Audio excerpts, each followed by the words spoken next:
আজকে যে অনুষ্ঠানে একত্রিত হয়েছি এটা সিরত সম্মেলন। নবীজির জীবনের দুইটি দিক, একটি হচ্ছে সুরত আর একটি হচ্ছে সিরত। সিরত অনুকরণীয় আর সুরত প্রশংসনীয়। এই সুরত ধারণ করার ক্ষমতা কোনো মানুষের নেই। সামাইলে তিরমিজির হাদিসগুলো যখন পড়তাম, হৃদয়ের আয়নায় একটা মূর্তি দাঁড় করিয়ে নিতাম, একটা অবয়ব দাঁড় করিয়ে নিতাম, একটা আকৃতি মনে মনে কল্পনায় ভাসিয়ে নিতাম। চাইতাম আমিও যদি এমন হতে পারতাম, কিন্তু যা হবার নয়।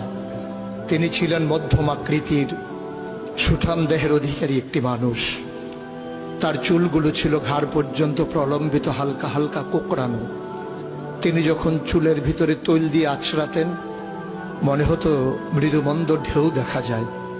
তার কপাল ছিল চওড়া, ভ্রুগুলো ছিল জোড়া ভ্রু, ধনুকের মতো বাঁকা। চোখের পাতাগুলো ছিল ফুটন্ত গোলাপের গোলাপি রঙের এক একটি পাপড়ির মতো। তিনি কখনো বা যখন চোখের পলক ফেলতেন, মনে হতো মৃদুমন্দ বাতাসে গোলাপ পাপড়ি যেন দোল খাচ্ছে। তার চোখের সাদা অংশ ছিল রক্তিমাভ সাদা, কালো অংশ ছিল কৃষ্ণ কালো। তার নাকটা ছিল খাড়া, নাকের ছিদ্রগুলো ছিল ছোট ছোট। নাকের নিচে ছিল সরু চিকন গোঁফ, গোপের নিচেই সেই গোলাপি রঙের ঠোঁট। তার ঠোঁটগুলো যখন কখনো বা মুচকে হাসত, গোটা পৃথিবীর মানুষ অবাক বিস্ময়ে দেখত গোটা পৃথিবীতে যেন বিজলি চমকিয়েছে। তিনি কখনো বা যখন এই রাস্তা দিয়ে হেঁটে যেতেন, 1 মাস পরেও কখনো যখন সাহাবা হাঁটতেন, তার গায়ের জান্নাতি গন্ধ তারা পেতেন।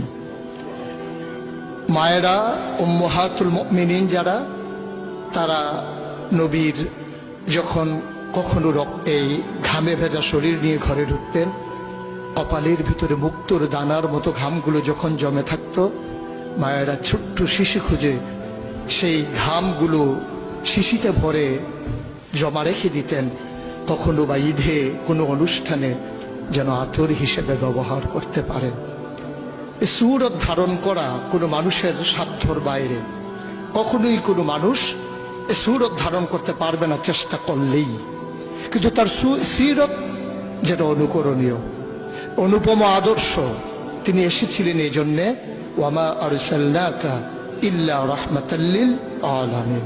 তিনি ছিলেন রহমত গোটা ধরনীর জন্যে।